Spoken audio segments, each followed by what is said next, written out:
दोस्तों नमस्कार। मैं राज कपूर, आप देख रहे हैं खबर दस्तक। बिहार चुनाव के परिणाम आए हैं, उसके बाद से लगातार उत्तर प्रदेश चुनाव 2027 की तैयारियों में उत्तर प्रदेश की पार्टियां जुट गई हैं।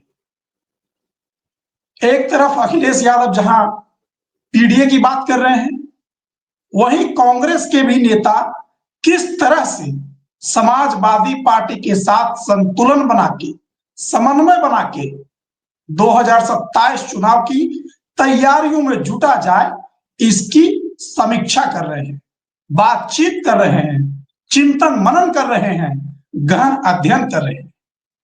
लेकिन आज अचानक से एक ऐसी बात सामने आई है जिससे यह स्पष्ट हो जाता है कि अखिलेश यादव बिहार के परिणामों से सबक लेकर, सीख लेकर कुछ ऐसा करने जा रहे हैं कि बिहार वाला खेला उत्तर प्रदेश में नहीं चल पाएगा। बिहार वाला खेला उत्तर प्रदेश में नहीं चल पाएगा। इसके लिए वो दोनों मोर्चों पर एक साथ तैयारी कर रहे हैं। कुछ बातचीत निकल के आ रही है कि समाजवादी पार्टी और कांग्रेस के बीच में सीटों को लेकर किस तरह से बंटवारा होगा, क्या नंबर होंगे। लेकिन यह जानकारी कहां से आ रही है, इसका सोर्स क्या है, यह कुछ पता नहीं चल पा रहा है। लेकिन इसी मुद्दे पर विस्तृत रूप से समझने के लिए और आखिर ये चल क्या रहा है, इसे जानने के लिए हमारे साथ आलोक पाठक सर मौजूद हैं। सर, सबसे पहले तो आपका स्वागत है, और साथ साथ आप हमें ये बताइए कि ये 2027 को लेकर के जो उत्तर प्रदेश में सरगर्मी शुरू हुई है, और ये सरगर्मी सीटों के नंबर से शुरू हो रही है, इसके पीछे की वजह क्या है और आखिर ये पूरी बातचीत है क्या? देखिए राज कपूर जी, समझिए, अखिलेश यादव किसी चीज को अंतिम समय तक नहीं टालना चाहते, महत्वपूर्ण निर्णयों को। अगर मैं ये बता दूं कि सितंबर 2023 में उनको क्लियर था कि उनको लोकसभा में कितनी सीटों पर चुनाव लड़ना है, तो लेकिन मैं चूंकि उनसे बीच बीच में मेरी उनसे बात होती रहती है,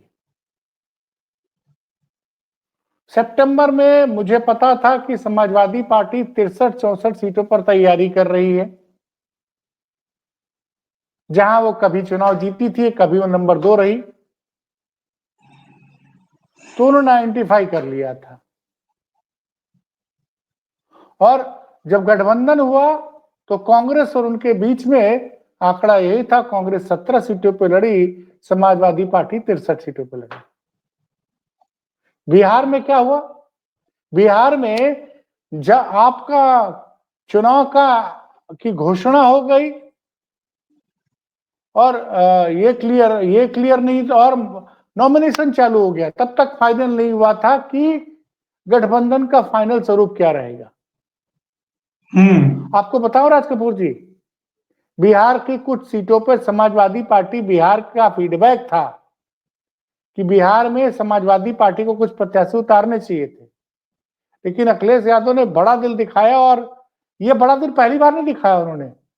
इसके पहले हरियाणा से भी समाजवादी पार्टी की हरियाणा यूनिट ने कहा था कि आपको हरियाणा में चुनाव में लड़ना चाहिए। कारण क्या था कि हरियाणा में बड़ी संख्या में यादव वोटर्स हैं और वहां पे, और कांग्रेस के पास कोई बड़ा यादव चेहरा नहीं था। लेकिन तब भी अखिलेश यादव ने कहा, भाई आप लोग अपना देखिए, मैं चुनाव नहीं लड़ूंगा। बिहार में भी चुनाव नहीं लड़े, लेकिन जो नतीजे आए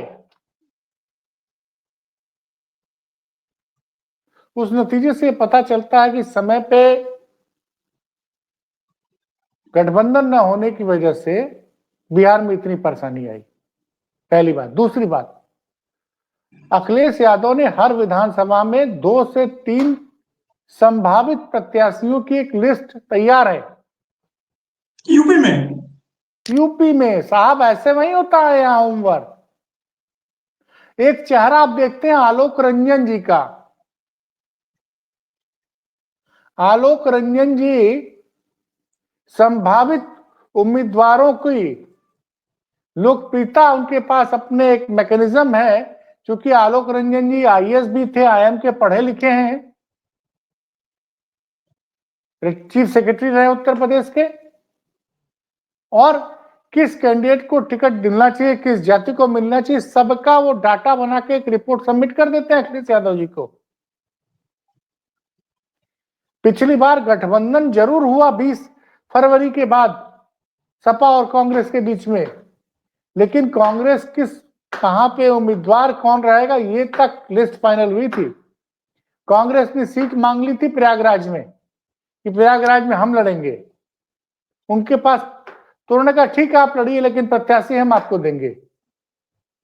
और रेवती रमन सिंह जो समाजवादी पार्टी के कद्दावर नेता हैं रहे, उनके बेटे उज्जवल रमन सिंह ने कांग्रेस ज्वाइन की और सपा के थे, और वहां से वो चुनाव लड़े।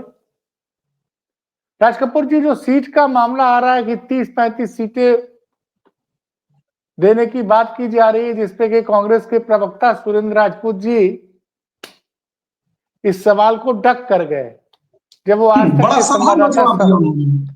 हाँ नहीं भाई देखिए, इसलिए कारण क्या है, क्योंकि पिछली बार 17 सीटें दे तो दी गई थी गठबंधन में। कांग्रेस समाजवादी पार्टी लड़ती है 63 सीटों पे, कितनी जीतती है? 37। यानी समाजवादी पार्टी लगभग 55 से 60% चुनाव जीतती है। कांग्रेस 17 सीटों पर चुनाव लड़ती, कितनी सीटें जीतती है? 6 जीतती, यानी 33% सक्सेस रेट होता है। अगर कांग्रेस भी 55% के करीब जीत गई होती सीटें, 60% के करीब, तो क्या होता? फिर इंडिया गठबंधन 50 सीटों का आंकड़ा बड़े आराम से पार कर देता उत्तर प्रदेश में। एक बात समझिए, उत्तर प्रदेश के चुनाव से सब पे किसका भविष्य टिका हुआ है? अखिलेश यादव का। वो अभी प्रधानमंत्री की रेस में तो नहीं है ना। भारतीय जनता पार्टी अगर उत्तर प्रदेश में हार भी जाती है तो भी उसके प्रदेश के कम से कम 15-20 राज्यों में उसकी सरकार चल रही है। केंद्र में भी फिलहाल 2029 तक उसकी सरकार है। तो अखिलेश यादव का, मैं बता रहा हूं, लगातार फोकस है। और वो जो सूत्रों के हवाले खबर आ रही है, वो सूत्रों के हवाले खबर नहीं है, उस पर एक्चुअली असलियत में काम हो रहा है। कांग्रेस ने 6 सीटें जीती। अब मैं आपको बता रहा हूं, प्रयागराज की सीट, इस सीट पर समाजवादी पार्टी 2004 और 2009 में जीती थी।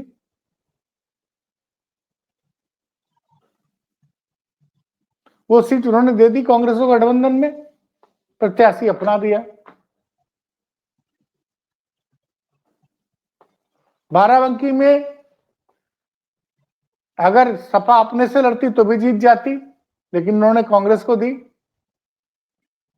सीट। एक सीट और है, मुझे याद नहीं आ रहा सही नाम, शाहजहांपुर या सीतापुर कहीं पे था। वहां पे भी जो उम्मीदवार था वो सपा से गया हुआ था, कांग्रेस के चुनाव पे टिकट लड़ा। तो ये जो वो बड़े क्लियर है। एक तो चुनाव आयोग को लेके बड़ा क्लियर है वो। उन्होंने जिस तरह से स्पेशल इंटेंसिव रिवीजन सर का जो शुरू हुआ रिवीजन, उस पर लगातार वो मुस्तैद है। लगातार आज उन्होंने एक बकायदे बड़ी सी चिट्ठी भेजी है कि 15 करोड़ वोटर्स जो है उत्तर प्रदेश में, उनकी लिस्ट हमको अवेलेबल कराई जाए। चिट्ठी किसको भेजी है? इलेक्शन कमीशन को? स्टेट इलेक्शन कमीशन को। इलेक्शन कमीशन को। वो लगातार उनकी पूरी टीम एक मॉनिटर कर रही है। अखिलेश यादव के लिए 2027 का चुनाव करो या मरो वाला मामला है, क्योंकि ये बिहार नहीं है। भारतीय जनता पार्टी के पास अखिलेश यादव जैसा नेता नहीं है जिसके पीछे, क्योंकि इस अखिलेश यादव की लोकप्रियता का कारण था जिसकी वजह से आप मोदी और शाह को आपने हरा दिया 2024 में। सोचिए, बनारस में मोदी 5 घंटे पीछे रहे। क्या जबरदस्त समाजवादियों ने मेहनत की थी वहां पे।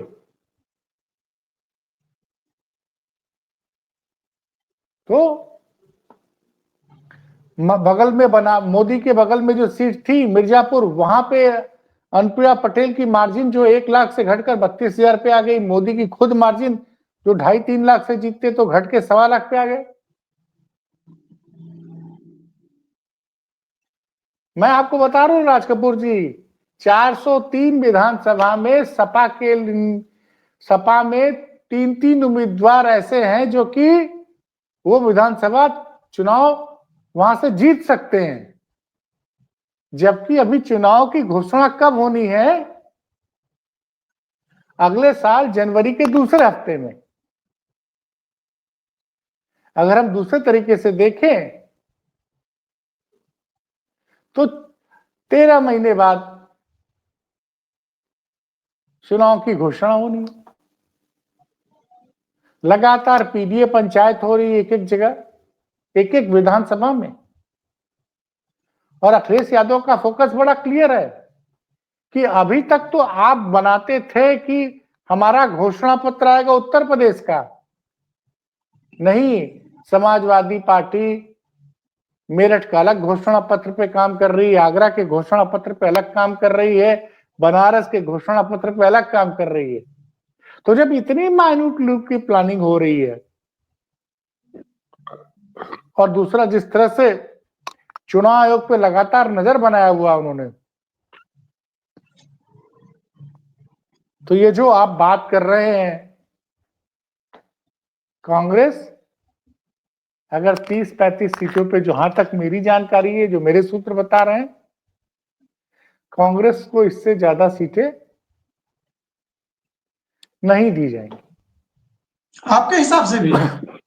मैं जानता हूं ना, मैंने पूरा 2000, देखिए मैं बड़े बड़े दावे नहीं करता लोगों के साथ। आप तो राज कपूर उस चीज के गवाह हैं ना कि मैं लगातार बोलता रहा कि उत्तर प्रदेश में भारतीय जनता पार्टी 40 का आंकड़ा नहीं पहुंच पाएगी। इसके वीडियो मौजूद है, वीडियो मौजूद है इसकी। नहीं, वीडियो तो दूसरे चैनल वाले प्राइवेट कर दिए हैं, क्योंकि अब हमारा उनसे संबंध अच्छा नहीं है। लेकिन खबर दस्तक पे भी कुछ वीडियोस होंगे, आप देखिएगा। हाँ, इस पे भी है। हाँ, इस पे भी है वो वीडियो। तो जब इतनी प्लानिंग है आपके पास, कार्यकर्ता है, और देखिए बिहार में उन्होंने क्या ताकत झोंकी थी।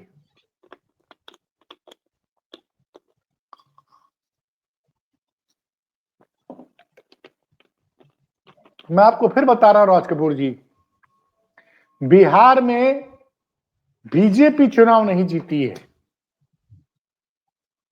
बिहार में बेसिकली अखिलेश यादव का पीडीए फार्मूला चुनाव जीता है। ये क्या बोल रहे हैं सर? अब नीतीश कुमार क्या है? ओबीसी। पिछड़े, पिछड़े। हाँ, चिराग पासवान क्या है? दलित। जीतन राम मांझी क्या है? दलित है। उपेंद्र कुशवाहा क्या है? वो ओबीसी। है? सम्राट चौधरी क्या है? ओबीसी। ओबीसी। तो ये पीडीए तो जीता बिहार में, अच्छा। है ना? 47% वोट शेयर वो ले गए। और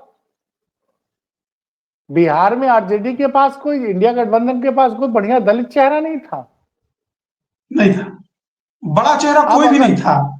अब अगर रिजर्व सीटों पे उन्होंने समाजवादी पार्टी को 5 सीटें दे दी होती,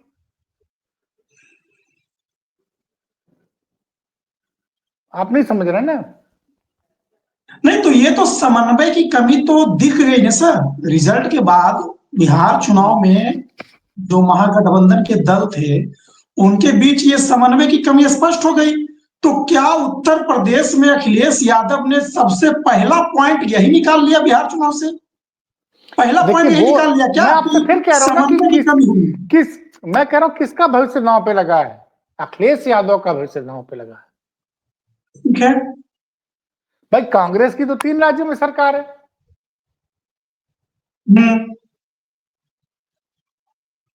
भाई जो आज तक की संवाददाता है मौसमी सिंह, उन्होंने क्या बताया रिपोर्टर्स ऑफ रेडियो में, लाइन का रेडियो जो आज तक रेडियो में क्या बताया कि जब राहुल गांधी पानी में कूद गए तो उनके एक प्रत्याशी ने बोला कि भाई क्यों कूदे ये,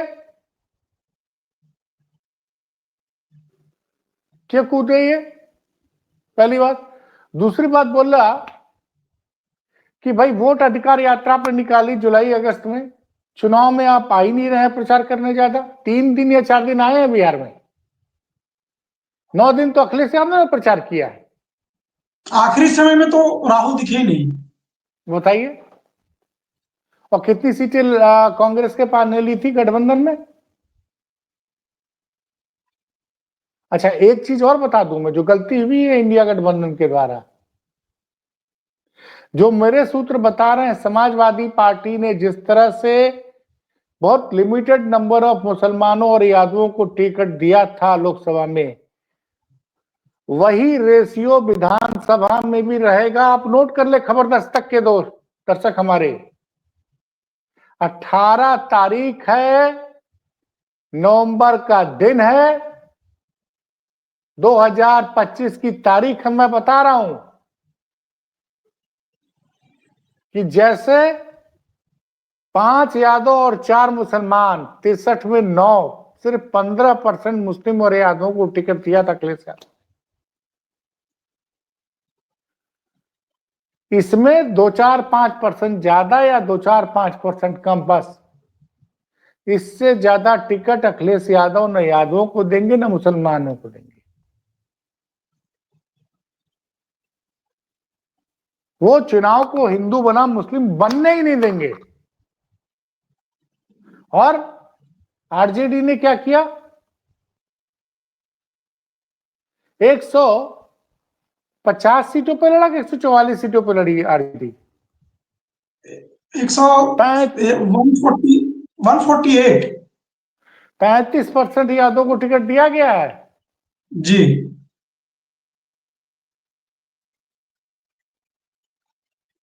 सबसे दुर्भाग्यपूर्ण बात क्या है कि वहां पे इंडिया गठबंधन सिर्फ यादव मुसलमानों की पार्टी बन के रह गई। जरा बताइए ना बिहार से कौन कौन सांसद हैं? और चौंकाने वाली एक बात बता रहा हूं, एक ऋतु जायसवाल टिकट मांग रही थी आरजेडी से, आपको याद होगा ना? उनको टिकट नहीं मिला था। परिहार से, हैं? बलिहार परिहार से, विधानसभा परिहार से वो इंडिपेंडेंट चुनाव लड़ी लड़ गई, दूसरे नंबर पर रही और 62,000 के करीब वोट पाई। और जानते उन्होंने आज इसके लिए किसको धन्यवाद दिया? पप्पू यादव को। हाँ, पप्पू यादव के ऑफिस मिलने गई थी आज उनसे। तो आप ऐसे लोगों को लेके आप चुनाव लड़ रहे हैं जो आप ही के गठबंधन को हराने का काम कर रहा है, तो उसको क्या कहेंगे?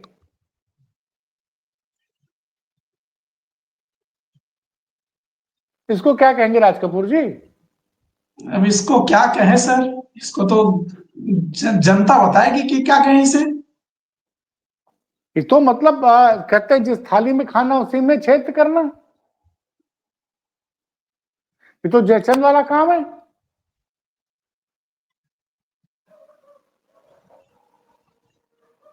और जिस शख्स ने भी ओवैसी के साथ समझौता नहीं होने दिया इंडिया गठबंधन का और कांग्रेस का, देखिए ओवैसी के साथ इंडिया गठबंधन समझौता नहीं कर रही है बिहार में, और मतलब तेलंगाना में एक सीट जीतने के लिए जहां पे 30% मुसलमान है वहां अपना प्रत्याशी खड़ा करती है और अपने प्रत्याशी के पक्ष में मतदान प्रचार कराने के लिए ओवैसी को मैदान में उतारती है। ओवैसी अपना प्रत्याशी नहीं उतारते हैं, तब जाके वो सीट आई है कांग्रेस के पास नहीं, इसके पहले वो सीट बीआरएस के पास हुआ करती थी। तो समझिए इस बात को, ये जो गलतियां हुई हैं मैं आपको बता रहा हूं, और यादव मुसलमानों को बता दिया गया है कि आपको, क्योंकि यहाँ का मुसलमान और यादव जानता है कि सबसे महत्वपूर्ण चीज क्या, अगर हम पीडीए की बात करते हैं और पीडीए हमारे यहाँ परिलक्षित नहीं हो गया, हमारे एक्शंस में दिखेगा नहीं।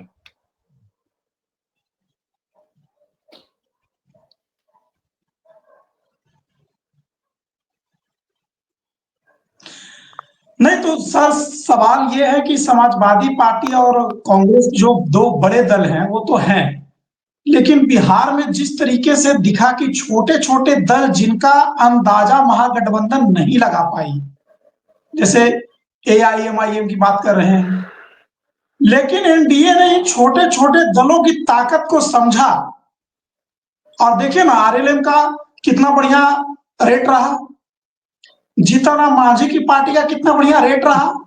तो क्या उत्तर प्रदेश में अखिलेश यादव इस चीज को समझ चुके हैं या इस पर रिसर्च कर रहे हैं और छोटे छोटे दलों को अपने साथ लाने की कवायद होगी? आप ये सोचिए ना कि तमाम यूट्यूबर सब तो अब तो ये सामने भी आ गया है, क्योंकि एक जाकिर अली त्यागी नामक एक पत्रकार ने बताया है कि कई लोग वहां आरजेडी की पेरोल पे काम कर रहे थे। ये गंभीर आरोप है। हाँ, लिखा ये ट्वीट लगा दीजिए, मैं पढ़ के सुना रहा हूं। और ये लोग क्या कह रहे थे कि चचा ने संदेश दे दिया है कि जहां पे तीर का निशान नहीं है वहां आपको लालटेन और हाथ पे मोहर मान। ये भ्रम फैलाया गया कि जेडीयू के जहां पे जेडीयू नहीं लड़ेगी, जहां पे आरजेड वो लड़ेगा, चिराग पासवान की पार्टी, वहां पे जेडीयू का वहां लालटेन को देना है। भाई मैं उतना ज्यादा तो ट्रैक नहीं करता हूं बिहार में, लेकिन मुझे नहीं लगता कि जितनी सीटें इस बार आई है चिराग पासवान की पार्टी को, इससे पहले कभी आई थी। एक बार जब उस समय राष्ट्रपति शासन लगा दिया गया था और रामविलास पासवान चाहते थे कि किसी दलित को मुख्यमंत्री बनाया जाए, मुसलमान को। हाँ मुसलमान को, उस समय आई थी। उसके बाद का ये दूसरा सबसे बड़ा नंबर है। तो आप बताइए,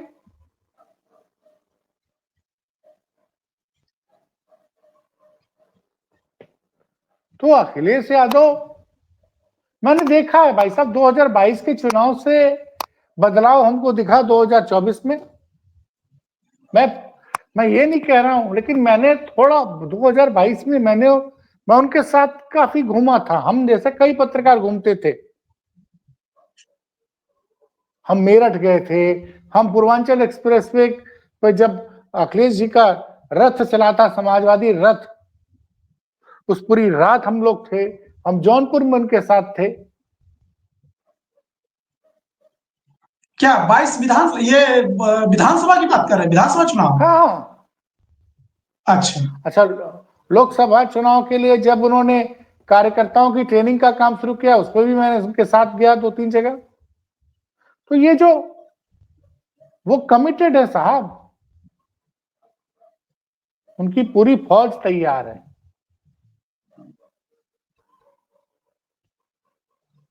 और कांग्रेस 6 सीटें वहां जीती है, उसमें 3 तो इतनी कम मार्जिन से जीती है कि कोई 200 वोट से, कोई 600 वोट से, कोई 1700 वोटों से।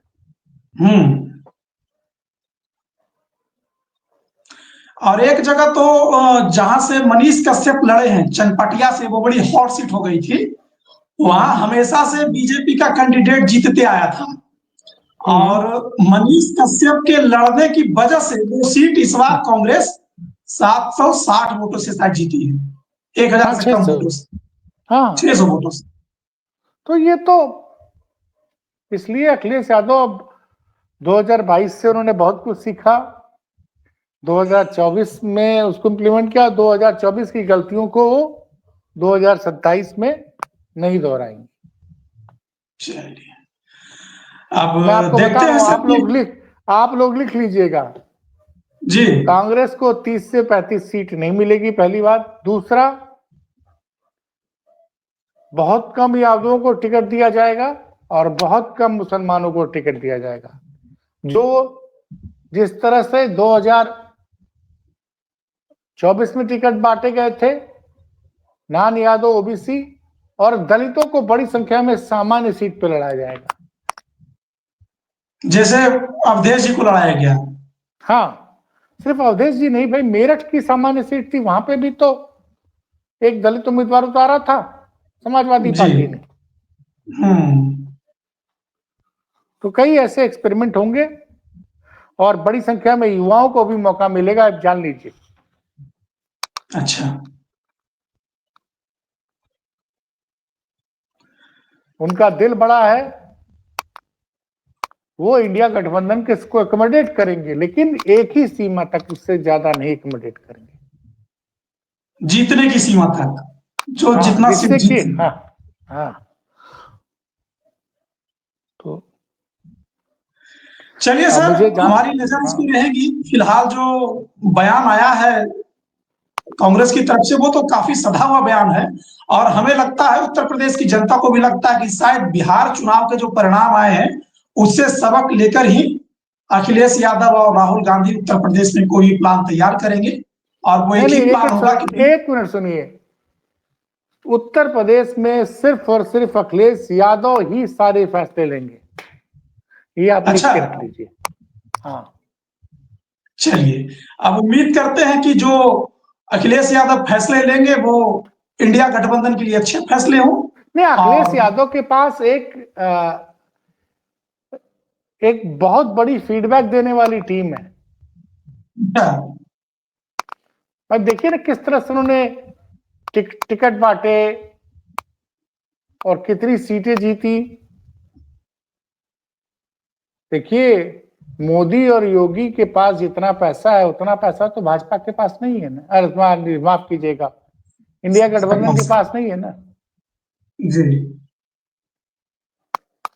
तो नजर युवाओं पे है।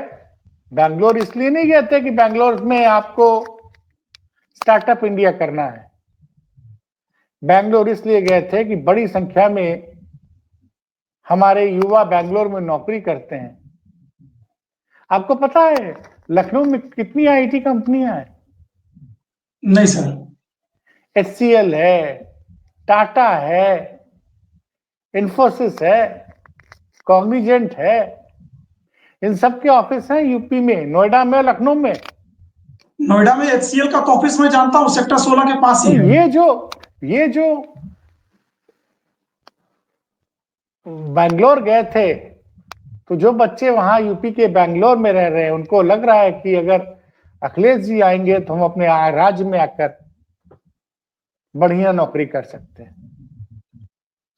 तो ये विजन नहीं है इन लोगों के पास भाई, ये लोग तो सिर्फ, वो कह रहे हैं कि ये लोग तो सिर्फ धर्म की बात करते हैं। अच्छा, तो वही है।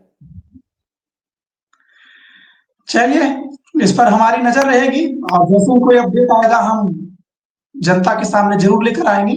और इस तरह की उत्तर प्रदेश की हर छोटी बड़ी खबर पर आलोक पाठक सर की नजर रहती है, और जैसे ही कोई डेवलपमेंट होता है या अपडेट होता है या कोई एक्सक्लूसिव या कोई स्पेशल खबर होती है तो हमारे सामने जरूर लेकर आते हैं।